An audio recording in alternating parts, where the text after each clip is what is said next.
I still remember the day she walked away from me. It wasn't raining, but it felt like the sky had cracked open and swallowed me whole. Her suitcase wheels scraped against the floor, echoing louder than any argument we'd ever had. And her words, those final words, cut deeper than any knife ever could. I can't waste my life with a man who has nothing. That man was me. I had nothing, or at least that's what she believed. No wealth, no house to call my own. No status, just a dreamer with empty pockets and the foolish idea that love could be enough. We were married young, too young perhaps. We promised forever, when forever meant candlelight dinners with borrowed money and laughter in tiny apartments. But dreams fade when bills pile up. She started comparing me to others, friends with golden rings and bigger homes, husbands who drove cars I could never afford. At first, I ignored the signs. The way she sighed when the electricity was cut off. The way she rolled her eyes when I brought home cheap groceries. The way she spoke about her friend's husband as if he was the ideal man and I was just a failed attempt. Still, I loved her. With everything I had. And then came the day she decided my love was worthless. She packed her bags. She didn't cry. She didn't even hesitate. She walked out of that door like she was shedding an old coat. I begged her, not with words, but with my eyes. My pride wouldn't let me kneel, but my soul was on its knees. Still, she didn't look back. I thought I would die that night, alone in that empty room, 4 walls that suddenly felt like a coffin. But I didn't die. I lit a candle, I sat on the floor, and I made myself a promise.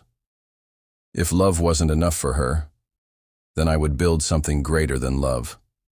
I would build an empire. Not for her, not even for revenge, but for the broken man sitting in that room who needed to rise again. The years that followed were brutal. I worked jobs most people would never touch, day shifts that broke my body, night shifts that stole my sleep. I sold trinkets on the street. I carried boxes until my back screamed. I taught myself skills in the quiet hours when the world slept. Every insult, every rejection, every moment of hunger, I turned it into fuel. I didn't chase wealth. I chased survival. And in survival, I found strength. 5 years passed like 5 lifetimes. The poor man she left behind no longer existed. In his place stood someone sharper, harder, unrecognizable even to myself. The business I started with, nothing but scraps, now had an office of its own. The boy who once begged for a chance could now write checks others prayed for. And the man who once thought love was enough now understood the brutal truth. Respect comes first. Love, only if it deserves to stay. And then, as if fate enjoyed cruel ironies, she came back. It was a warm evening when I saw her again. She stood outside my office gates, hesitant, clutching her bag like a child lost in a city she no longer recognized.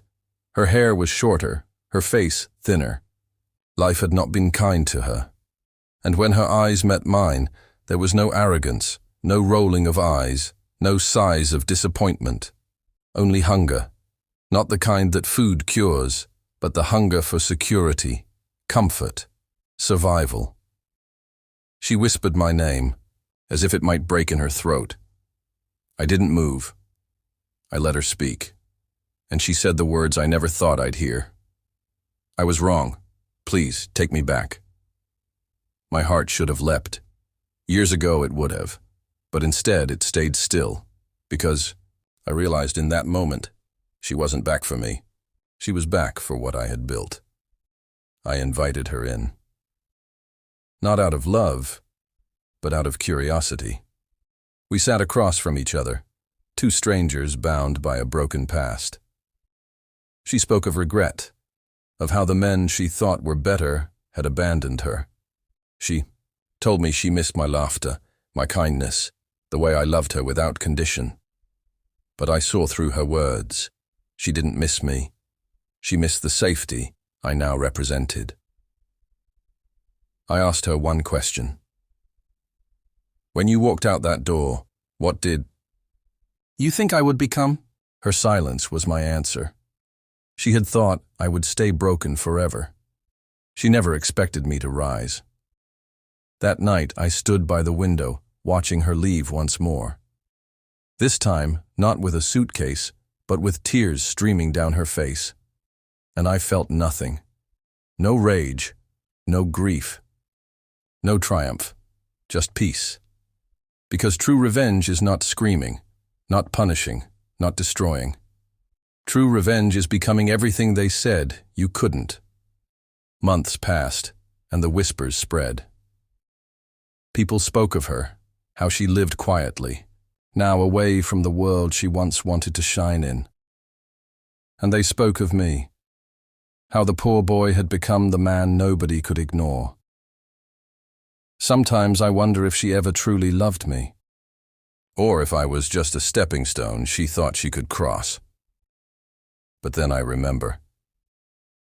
It doesn't matter anymore, because the man she left behind is gone. And the man who stands here today doesn't need her, or her approval, or her love. When I look back now, I don't see her walking away as the day I lost everything. I see it as the day I was set free. Free from illusions, free from weakness, free to rise. So, to the woman who left me because I was poor, I have only this to say. Thank you. Thank you for breaking me, because in those broken pieces, I found my strength. Thank you for leaving, because in your absence, I found myself. And thank you for coming back, because in that moment, I realized just how far I had come. This is my story, not of love lost, but of dignity regained, not of revenge delivered, but of peace earned.